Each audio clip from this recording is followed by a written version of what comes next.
Au nom du Père et du Fils et du Saint-Esprit, ainsi soit-il. Chers frères, ce dimanche, l'étaré est un appel à la joie en ce milieu de carême, en cette mi-carême. C'est un appel à découvrir avant tout cette présence du Seigneur et de vivre une véritable libération intérieure. Car, en effet, dans cette épître de saint Paul, c'est le Christ qui nous est présenté comme étant véritablement cette libération. À travers cette analogie que fait saint Paul en présentant les deux épouses d'Abraham, il nous montre la situation de l'Église. En effet, la première femme d'Abraham, Agar, qui va avoir comme enfant Ismaël, est comparée à la synagogue, c'est-à-dire à la religion d'Israël. Parce que c'est la religion avant tout de la loi, et d'une loi qui devait purifier, bien sûr, les hommes, mais qui a surtout purifié extérieurement. Et saint Paul compare alors cette loi, quelque part, à la chair. Pourquoi? Parce que c'était une préparation, cette loi, une préparation qui était là, bien sûr, pour aimer Dieu et aimer son prochain. Le cœur de la loi était déjà là. Mais comme l'homme était pris par le péché, profondément englué dans le péché et dans l'idolâtrie, il avait besoin d'une loi qui intervienne dans tous les domaines de la vie.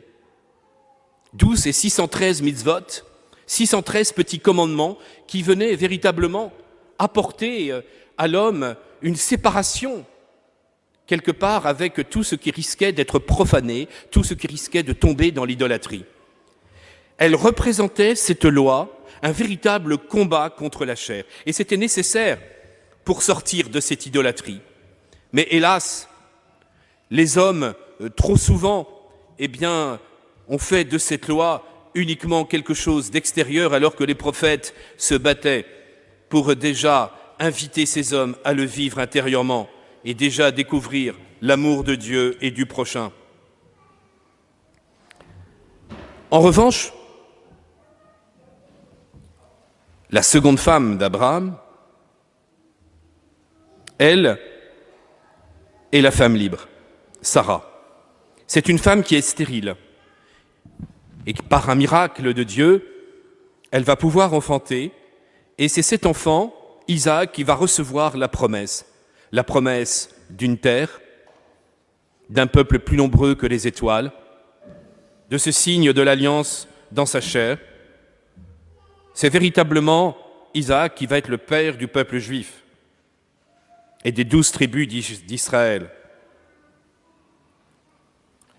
Or, que dit l'Écriture? Chasse l'esclave et son fils, car Ismaël en était venu à persécuter le petit Isaac. Alors du coup, c'est Ismaël qui va être chassé avec sa mère. Cela peut paraître évidemment dur dans l'Écriture, mais il était important que l'enfant de la promesse soit préservé et que l'enfant de la promesse ne soit pas tué. Saint Paul fait la comparaison en disant « mais c'est ce que nous vivons ». C'est-à-dire que ceux qui vivent uniquement de la loi d'Israël dans la chair ne peuvent pas comprendre l'enfant de la promesse que nous sommes, c'est-à-dire la gentilité. Les barbares qui vont évidemment être chrétiens, et c'est le nouveau peuple de Dieu qui va véritablement être transformé. Cette fois, la purification ne sera pas simplement extérieure comme pour Israël, mais c'est une véritable purification intérieure, dont d'ailleurs Israël pourra être le premier bénéficiaire, mais une purification intérieure, c'est-à-dire qu'il apporte une véritable liberté, la présence même de la sainteté. L'histoire de la Nouvelle Alliance, nous devons comprendre, c'est l'histoire de la sainteté qui rentre dans le cœur de l'homme. Nous ne sommes plus uniquement dans des purifications, nous ne sommes plus dans des lois extérieures, mais c'est avant tout être transformés par cet amour du Christ. Ainsi, telle est la liberté que le Christ nous a donnée. Nous devons donc chers frères, réfléchir sur cette liberté qui fait partie de notre vie, de notre histoire, et qui est nécessaire pour notre sanctification. La liberté est la condition de l'amour. Elle est essentielle et c'est ce qui fait véritablement la marque de la nature humaine.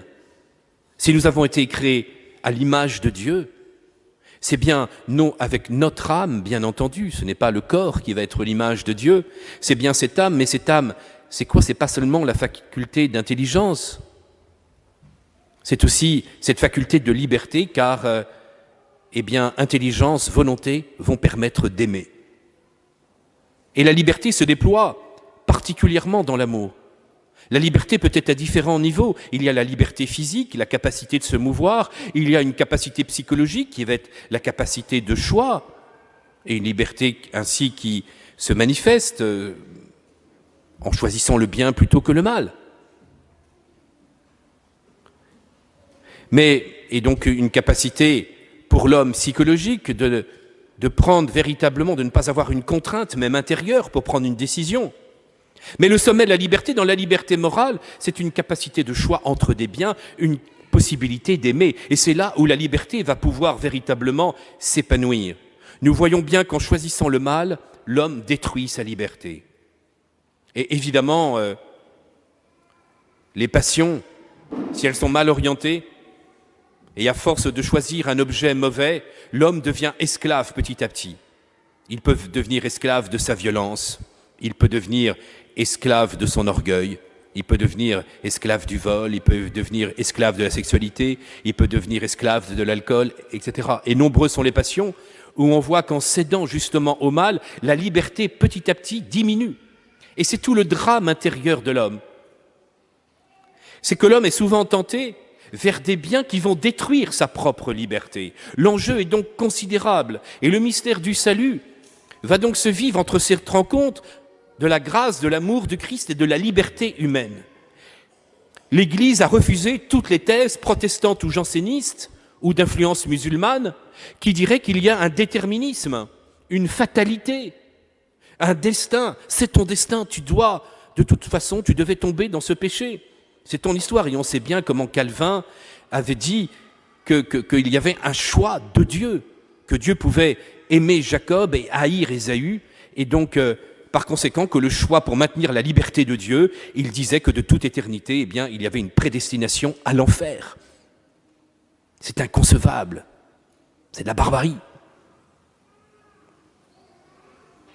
Alors même s'il apportait quelques nuances dans d'autres textes, et ça a été la tendance janséniste pour maintenir la liberté de Dieu, de dire que le choix est total. Ce sont des théologies qui ne regardaient uniquement, vous voyez, la toute-puissance de Dieu, la volonté de Dieu, sans comprendre que, justement, cette toute-puissance de Dieu, c'était de tenir compte de la liberté de l'homme et d'être capable de transformer cette liberté sans la contraindre. Et donc, Dieu veut que tous les hommes soient sauvés et parviennent à la connaissance de la vérité. Chers frères, la grâce va nous fortifier dans notre liberté, la transformer sans nous contraindre. La grâce de Dieu, c'est l'amour du Christ qui va nous faire l'aimer de plus en plus et poser des actes au quotidien, des vrais actes libres.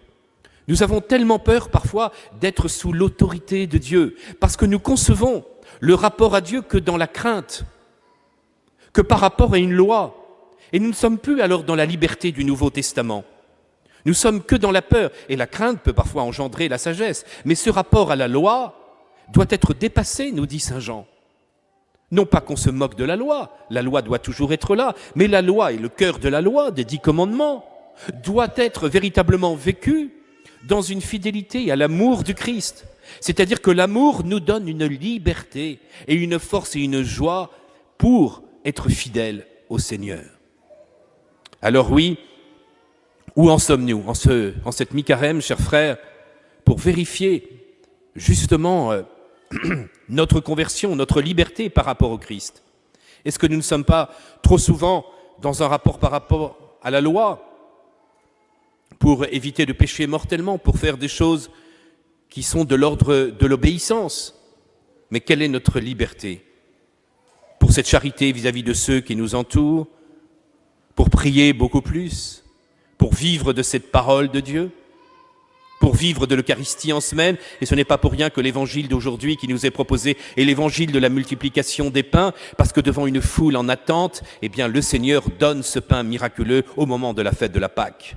Il donne ce pain miraculeux et ainsi Jésus se présente comme étant l'attente des nations, comme étant véritablement le pain vivant descendu du ciel. Celui qui mange de ce pain aura la vie éternelle. Vous voulez la liberté, chers frères, eh bien que cette liberté se vive dans l'amour. Il n'y a pas de liberté en dehors de l'amour et recevons justement celui qui est cet amour, qui vit cette communion avec nous pour grandir dans cette liberté, pour ne pas être esclave de tous nos péchés, de nos passions qui nous détruisent petit à petit, mais au contraire être dans la joie de la présence du ressuscité qui nous transforme et qui nous fait grandir dans cette liberté, et cette liberté sera totale et infinie le jour où nous contemplerons Dieu. Amen. Au nom du Père et du Fils et du Saint-Esprit, ainsi soit-il.